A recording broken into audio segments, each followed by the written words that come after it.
So today we're going to see my dear friend Vadim. He's the CEO of a multi-million-dollar company, but also he understood some things about life that most people won't understand in 10 lifetimes. So I'm super excited for this one. Vadim, I'm so happy to be sitting here with you, my brother. Thank you for being with me. Thank you. So, as you guys might see, Vadim is not the normal person. You're not the typical, all right, I'm an entrepreneur. You're an entrepreneur, but you're way more than that, and that's why I wanted to interview you, right? So, start off with this. Like, what is all this? Where does it come from? Where does the chain come from? Where do the tattoos come from? How did you start with that? Well, these are all sacred geometry, and they have a very powerful meaning and reminders. So my tattoos are powerful reminders for me. So knowing that our universe is made out of sacred geometry, I wanted to have it right in front of me all the time as a reminder, because one of the things about us humans is that we forget things. So that's why for me reminders are the catalyst to trigger remembrance, you know, in everything I do. So that's why I have sacred geometry mandalas here. This is my Shiva tattoo, which is very powerful.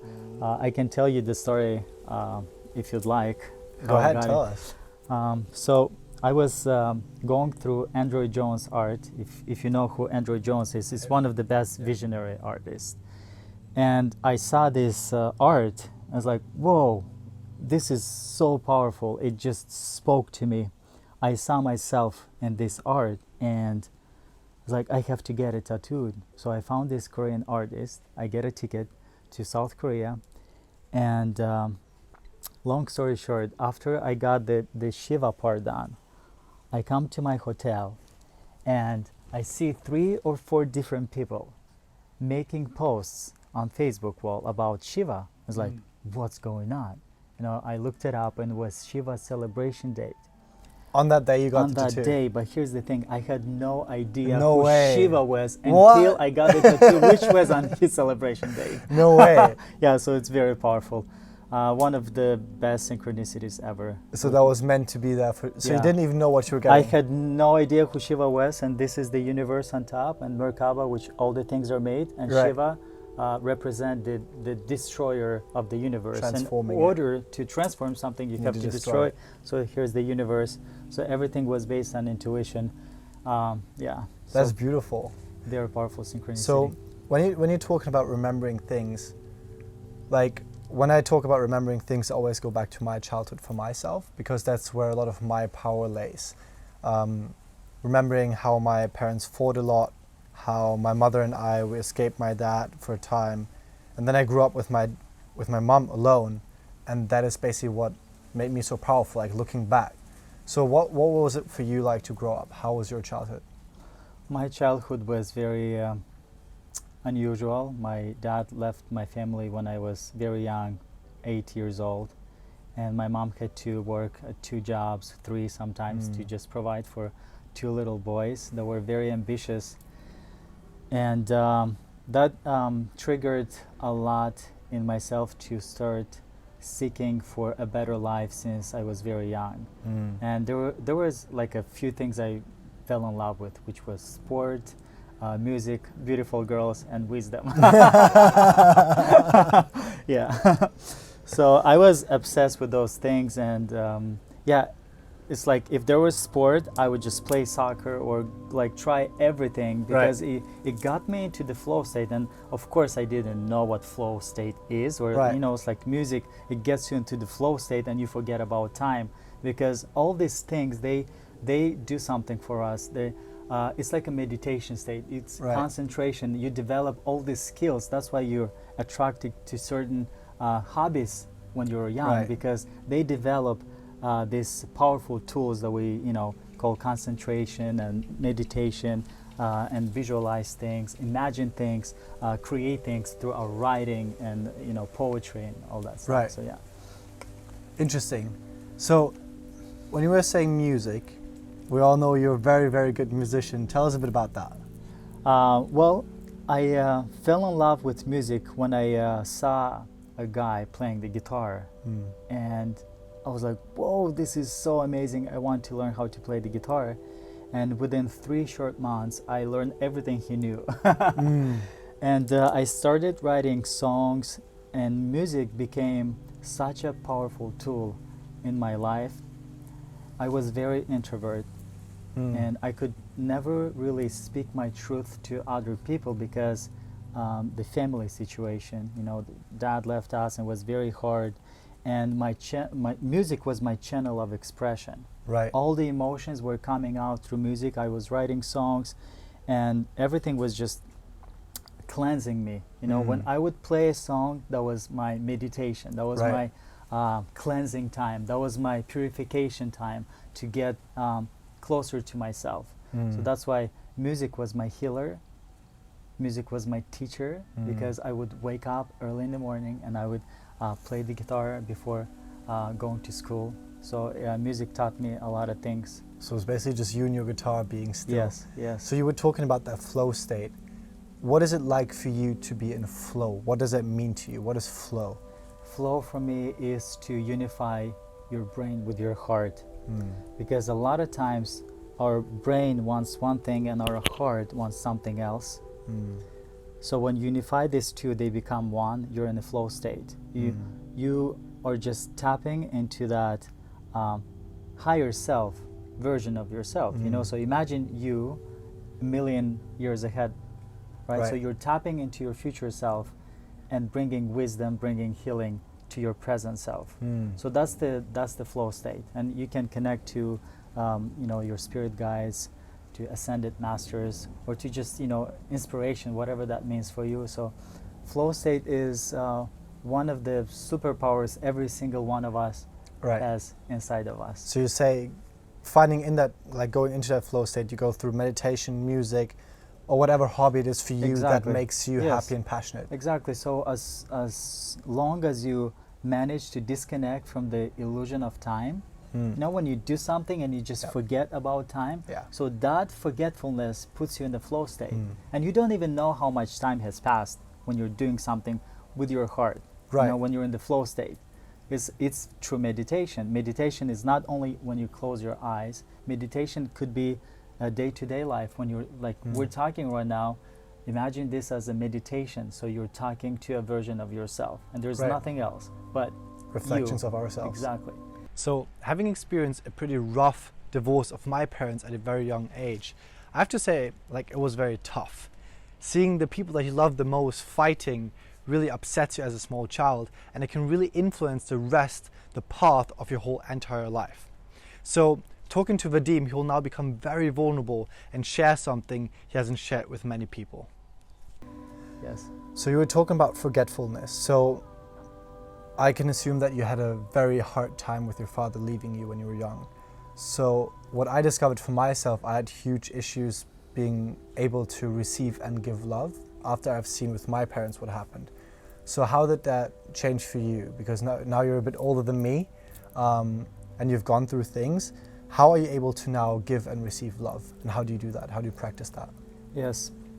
I think the core and base of giving and receiving love is to fall in love with yourself, because you cannot give to another what you don't have, right? So for me, what happened is when I just accepted myself the way I am and fell in love with myself and have unconditional love, which means no judgments, no limitations. When I fell in love with myself, that's when I could fall in love with everyone else. And the way I measure that, like when I think about it, how much I love the people around me. And the love extends to, the more I love myself, the more the love extends to more people. So that's how I measure. You know, if there's someone in my energy field that I have disconnection with, it's not about that person, it's about me. So I go within, and then I find whatever it's holding me back to love that person unconditionally, and then I fix that. Yeah. And I like the way you think and talk about that, because people can really feel that you do love yourself and you do love others. And that's actually why I wanted to interview you so bad. And one thing you shared with me the other day were the 4 agreements, right? Yes. Maybe you want to talk a bit about that, what they mean and how you apply them for yourself. Absolutely. There's a very powerful book. It's called The 4 Agreements. When I read that book, I was like, oh my God, this is exactly how I understand life. You know those moments when you hear Like, about something, it's like, yes. oh, I have the same understanding. It's amazing. Right. I love it. So the 4 agreements are: don't judge Right. yourself or other people. Right. Don't make assumptions. Right. Don't take anything personally, and always do your best. Right. So imagine operating. So this is like a operating system upgrade. Right. When you just learn these 4 powerful lessons, that's called agreements, your whole life changes. So imagine speaking to another person, which is the way I see all the people is like my mirror, right? Right. If I feel something nice about a person, I feel something nice about myself. If I feel anger or disappointment, it's not about the other person, it's about myself. So that's why when you drop off the judgments, when you don't judge anyone, it just it clears away the path so the frequency of love can penetrate your being. So don't judge, and then don't make assumptions. How many times we make assumptions about things? It's like it's better to make to clarify things once than to make an assumption 100 Right. times. So let's say you see a beautiful girl, and she smiles at you, and then you make an assumption. Wow, she must have liked me, and I'm Right. gonna marry her, and you like build worlds of illusion in your mind. And if that's not the one for you, then you get disappointed because Right. you have an expectation. And what all triggered about that expectation is the assumption. You see, Right. because assumption triggers. Okay, I make an assumption, which is also a sister of judgments, right?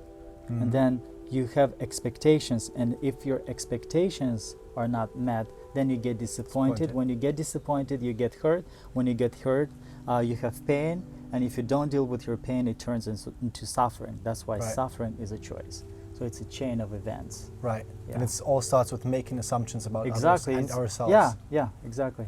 So how did you find to be able to get rid of those assumptions? How do you, when you're in your everyday life, because for you and I, the way we talk about this, it's normal, especially now. But like back when you were starting to apply these things, what helped you to realize, oh, I'm judging right now, or oh, I'm assuming? Like what can people do that just heard this to upgrade themselves? So for judgments, the best practice when you practice on yourself. So I stopped judging myself for not being perfect. But what's perfect? It's just somebody's idea about certain thing, So am I playing with somebody else's belief systems or mine? So you have to redefine every single thing that you believe or you think you know. So for me, it's like I stopped judging myself and being honest with myself. Even if your honesty is not truth to somebody else, but it's your honesty. So Right. the first thing I do is I'm being honest with myself. And if you're honest, you're not going to judge yourself. Yes, I like that girl. Yes, I like that thing. Yes, I want to eat at that restaurant. Yes, I love being, making friends with that person. Right. So you're honest with yourself. Being in integrity with yourself. Exactly. So no judgments to yourself and other people. About assumptions, I like to clarify things. So let's say we're talking right now and you mention something. And instead of me making an assumption which triggers all those chain of events, I ask questions. It's like, is this what you meant? Right. So clarify, So that's how I get rid of assumptions. I just ask people questions and to clarify, Yes. It's interesting because we often have these chain of thoughts in our heads. Like, let's say we find a girl attractive, we go up to the girl, and then she walks into a different direction. Now we think, oh, she must have not been interested in me. Exactly. But then if you would ask her and you'd be like, hey, I went up to you, you went away, she'd be like, what? I didn't even realize you were there. But in our head, we had this whole story of like, oh, she was not interested. And then you continue because I got too much weight on, and then you start judging yourself. I should do more sports. And that's how it all continues. But asking questions, I think, is one of the most powerful keys to get rid of that. So you were talking a lot about girls, and you said earlier what was exciting for you when you were younger were beautiful women. So how is it in your life now? How do you step into relationship with others? Because you were talking about relationships with yourself, but how do you see relationship with other people? Yeah, so again, the relationship you're going to have with other people is the relationship you have with yourself. So It's very powerful when you understand that. You cannot expect anything from other people if you don't have it yourself. It's everything is a mirror, right? So for me, relationships are very pure and with clear intention. So again, clarify things, tell the other person your understanding about relationships. Right. See if your frequency matches, because a lot of times what you do, you hide your belief systems and Right. you hide yourself just so you don't lose what you have in the moment. So there is like a scarcity thing. Okay, I'm gonna Right. say that later once I get to know Them. them. You know what I mean? So you're not being honest with yourself in the moment, and there's nothing else but this moment, Right. right? So imagine that person is also not being honest with you, and like you That creates another chain. that creates another chain. Yeah. So right off the bat, you have to be clear with your intentions, with your motives about your understanding. You know, and it doesn't mean that your understanding is perfect, absolute, because nobody has absolute understanding about relationship or the how universe works, operating in this 3D matrix, reality / illusion. So yeah, honesty and integrity, I think, are at the core of every single relationship. And speaking about relationships, I think when I understood for myself the meaning of relationship, actually was shown to me in a very deep state of meditation. The main purpose of relationship is to help each other grow and evolve. Yes. As soon as that part stops, then there is no relationship. There is a codependent relationship. And that's the most toxic ones, yes. And those are the most toxic ones, yeah.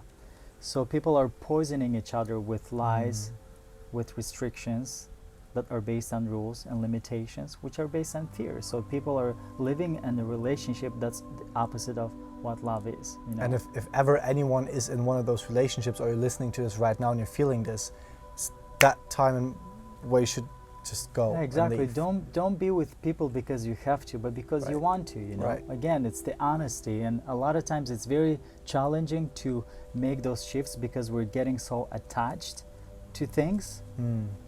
You know, and the way you kind of away from the attachment part is by understanding that this whole world is just a playground of colors, of illusion. Like imagine seeing a rainbow, right? You look at a rainbow, you appreciate the rainbow, but you never have a thought to put the rainbow in your pocket and take it home and own it. You know, you see the rainbow as is, as a beautiful illusion of colors, right? In the moment. Exactly, in the moment. So why do we have this attachment right away when we talk to other people? You know, there's like, there's a sense of ownership coming, you know, and that's coming from insecurity. Scarcity. Exactly. That you are afraid to lose something. How can you lose something that's not yours? If you've never owned it in the first place, right? Yes. How can you own somebody's soul? You know, Right. if we're talking about relationships, you cannot. So when you understand this basic truths, then you're gonna operate on a different level. Because like right now we're sitting on a rainbow sofa. You know, we have you know, we're looking at the rainbow nature. We're not, you know, putting this in our pocket. Right. You know, it's all temporary. So it's like a dream, and it's not like a dream, but it's a dream for me. It's a dream that we decide is reality for us. Yes. Right. And what I liked the most, what you ever said to me, was one thing. You said a relationship is always an open relationship, but with yourself. Exactly. That was the most powerful things you've ever said. If you're in a relationship, you're first and foremost in a relationship with yourself, but it's open. So basically allowing other people to come in. But the main relationship, the main love is always guided towards yourself, right? Yes. I think that's one of the most powerful and beautiful things you've ever said, because most people think that if you're in a relationship, it's about leeching energy. It's like you have a bad day and then you tell your partner, oh, I had a bad day today. But that's not what relationship should be there for. It's coming out of a place of abundance. Hey, I'm happy, darling, this is what I did today, you know? And of course, if you feel bad, that's a person you can share with. But I feel like a lot of people got this whole mentality twisted. They just want to own a person, put them in their pocket, as you said, right? That's my partner, that's my girlfriend, that's my wife. Don't touch her, don't talk to her, don't give her a compliment. But that's all just scarcity. And that's what makes the other person at the end of the day regret you, right? Let's say my girlfriend would get a compliment for someone else. I see it in Germany all the time. People go up, be like, hey, that's my girlfriend. But instead, you can just be like, happy for your girlfriend that she got a compliment by someone. Exactly. Like, that's a beautiful thing, right? Yeah, so you did mention that, you know, the people, when they're getting into a relationship, they're expecting from other people to make them happy, complete, and whole, without realizing that that's their job. You know, it's not your responsibility to make somebody happy. It's not. Your responsibility is to make yourself happy. So when you're coming from that place of happiness, joyfulness, and you know, I'm complete. Even though I don't have my ideal partner yet, but I'm complete. So I'm coming from that place, and when you find each other, you just share that love and respect, which is a quality of unconditional love. You respect each other. You know, like, I let you be you.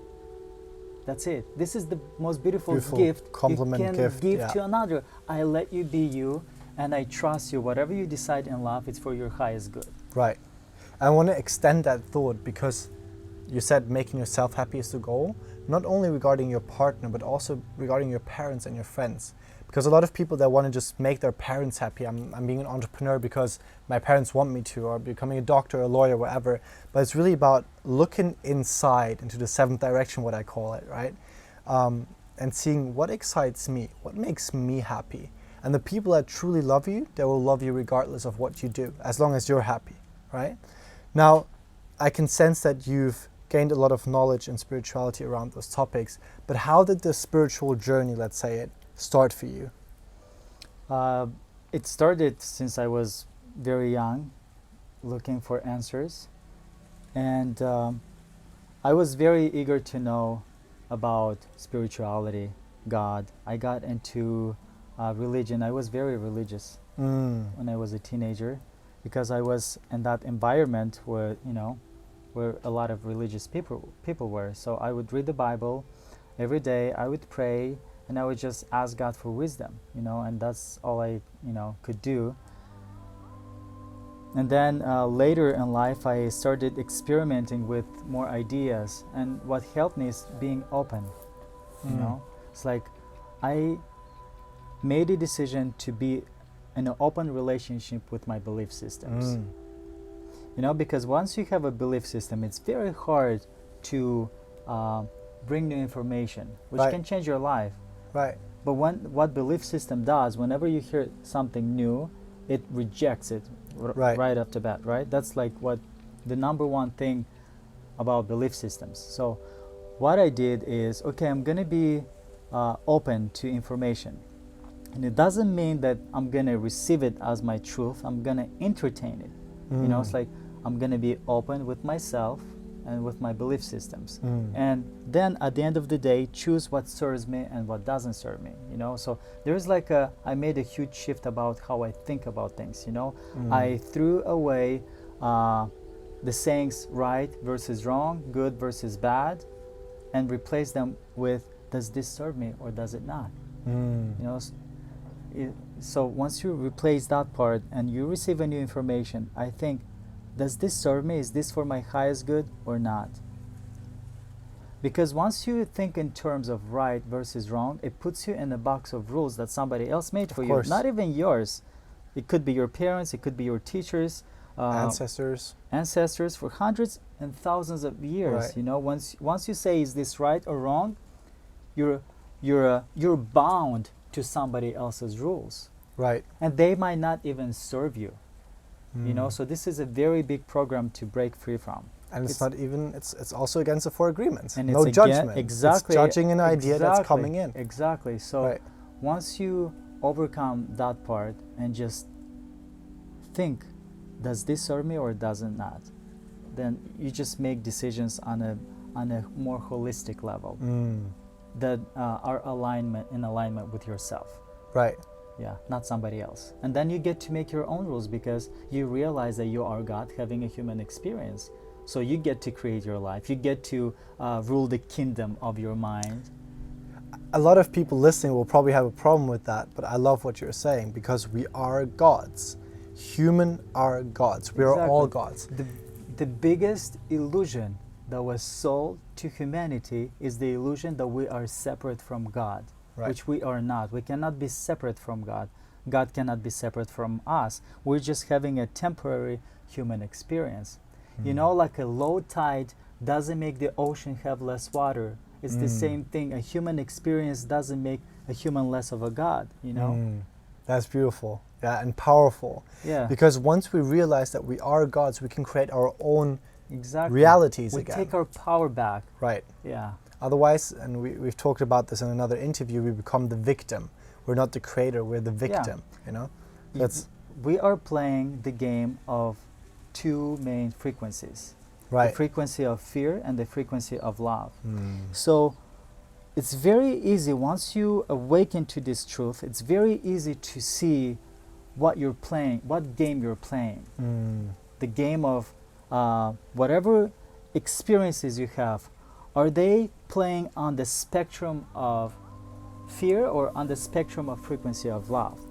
And if there's something in your life that's playing in the spectrum of the frequency of fear, then you get to choose that. And when you focus your mind to the opposite polarity, always the highest polarity wins. We are living in a world that's coded by duality language. Yes. Right? You either made it or you didn't. Exactly. Yeah. It's fear or love. You know, you can operate at a higher consciousness, but that means you're walking on the edge of duality. This is a very conscious, you know, it's a very high state of consciousness. But yeah, as long as we're humans, we're gonna play the game of duality. So if you find yourself in the duality that doesn't serve you, just shift your focus on the opposite side. Right. And the highest polarity always wins. Right. Yeah. So you were saying you were religious for a very long time. Yes. And I know this will go against the grain of many people, but I want you to talk about religion. What does religion mean to you? Because you were in it. You were fully religious. So what happened? What is your thought process on it? Yes. I understand people that are deeply rooted in religion, and what it means for you is just in every religion you can find truth for yourself. But unfortunately, a lot of religious books, including the Bible, were infiltrated with fear. You know, because a lot of books were taken out, and they were, you know, a lot of meaning, the true meaning got lost in translation. So without even knowing that part, you know, you can still find whatever you're looking for In the books, in yes. the books, you know. In the religion. Exactly. But the main challenge is that the people that are running the religious show, and it could be any religious, and I respect all of them, but again, there is no religion that has all the truth. This is a lie, you know, and they're based on fear. Every single religion, when you look at the core of every single religion, is based on fear. God and devil. God and devil. And Heaven if you and don't hell. do this, it's condemnation, it's judgment. Your karma, And how can God, you know, condemn itself? You know what I mean? So if you understand that we're all one, having a different experience, like how can God condemn itself? It just doesn't resonate with me, and I never understood how can I be afraid of God, of ever loving, unconditional loving God? That's beautiful, It yes. never resonated with me, even Right. when I was religious, because people will just fear God. It's like, no, I don't fear God. I love God. You know, and it's just based on a lot of rules and limitations, and are holding people down from evolution. Of course. This is a mind controlling program, religious. That's what I see it, and it's controlled by people who have negative agenda. 100%. I think there's a key differentiation because I think I'm religious, but I don't believe in religion. Because religion are human-made packages that you can buy into, right? You buy, okay, I'm a Christian, I'm a Muslim, I follow this book, follow that book, that prophet, that God, Allah, whatever, right? And then you're like in one direction. I am religious, which means I believe in whatever I believe in. And that's the important thing, because we accept other people's books, programs, whatever, without starting to think ourselves, hey, what do I believe in? My belief is the universe. I believe in unconditional love. The universe means we are one. It's unisong, universe, one song. Exactly, exactly. And that is my belief, and that is, I think, your belief as well. And that includes our religions. So we get to let go of the limitations that one religion puts on us and really soak in the beauty of all religions. Because there is truth in every religion, as you said, but there is also a lot of... Yes, and I invite people to question. You know, it's like one of the spiritual teachers, he said, the main purpose of every single spiritual teaching is to not answer your questions, but to question your answers. Question the answers, yes. Right? So question the answers that were given to you by society, by your parents, by your teachers, by your religions. Question them. Because it's very easy to buy in something that somebody, you know, when somebody provides an answer for you that you didn't even like thought about, that's monkey when see, monkey do. Exactly, that's when the programming starts. Monkey see, monkey do. But when monkey you start sees it questioning, oh man, does this serve me? Because he's telling me this, I feel this, like what's going on? So you really have to question the answers that were given to you. And once you answer to those questions yourself that are coming from your true self, your life is going to change. Because you're becoming true to yourself, not to somebody else. Right. Yeah. And what would you say going through that path for yourself, that spiritual path, what has been some key moments that changed your thinking forever? What were some of the craziest, maybe some, or maybe not crazy, most still moments, the exact opposite, but what were some of those tipping points in your life? Some of the tipping points was being curious, wanting more from life, to be more, to become more. But one of the most powerful things that happened when I took plant medicine, ayahuasca and psilocybin mushrooms with shamans, and I've done a lot of work on myself, and I have to say that it helped me a lot to change the way I view the world. You know, it's like when one moment my consciousness was lifted above all my belief systems and everything I thought I knew, and in one moment I just had clarity. And that moment just changed my life forever. And I cannot be the same, because once you see certain things, you cannot unsee them. I feel you. You know? I feel you. Yeah. How did that start? What did you start with? How did you get into it? By being curious and wanting to explore. What was the exact event? Was it a ceremony? What was it? Was it a mentor that you found for yourself? How did it start? It wasn't a mentor. It was just me being open with my friends, and my friends were sharing, okay, I've done this and it helped me a lot. And it's like, oh my God, I would love to try this too, you know? It's like, and again, there's a lot of moments when you're open and true to yourself, then you get the invitations you need, you know? And if you're open, you're gonna try them out. And it doesn't have to be plant medicine. It could be just the morning meditation. Breath work. It could be breath work, you know, like we did breath work, very powerful. It just puts you in a zero state of consciousness, no thoughts, you know, and the flow state in one moment can become eternity, because you lose the sense of time. Right. You know, so it doesn't matter how you do it. There's no one way to get to where you need to be. There's unlimited ways, as long as you're open to hearing those invitations and acting on them, and try and see what works for you. Right. Know? So, talking about what works for you, you discovered for yourself, you're following a higher path. You want to follow wisdom, and you want to really understand how things work for yourself, not because other people said it, but because you found out for yourself. Yes. So now the outcome of this, being honest, is a very unconventional view of the world, which I also follow now. So now the whole complete other spectrum, you're also an entrepreneur. Yes. How do you're an entrepreneur of $1 million business. How do you tie both worlds together? How does this work for you? Well, if you give meaning to whatever you're doing, it's gonna change the world. So if you are doing any business, and it doesn't matter what you do, if you're on a spiritual path, you're always gonna think, what can I do to make the world a better place? And the products you're gonna release, the service you're gonna provide, are gonna raise the consciousness. Because again, I'm gonna mention that we're playing a frequency game, frequency of love or frequency of fear. I consciously choose to play the game of frequency of love, unconditional love, because that's beautiful. It puts me in a joy state, fulfillment, because I've done that and I've done that, and it's like there is a saying, I've been poor and I've been rich, and I choose rich every single time. So I've been living in fear and lack of having things, and then I've been living in abundance, and I choose abundance every single day. Right. So coming from that state of mind, the products you're gonna create are gonna change somebody's life. So being an entrepreneur and a businessman, business person, it doesn't make you less of a spiritual. They're like kind of tied together.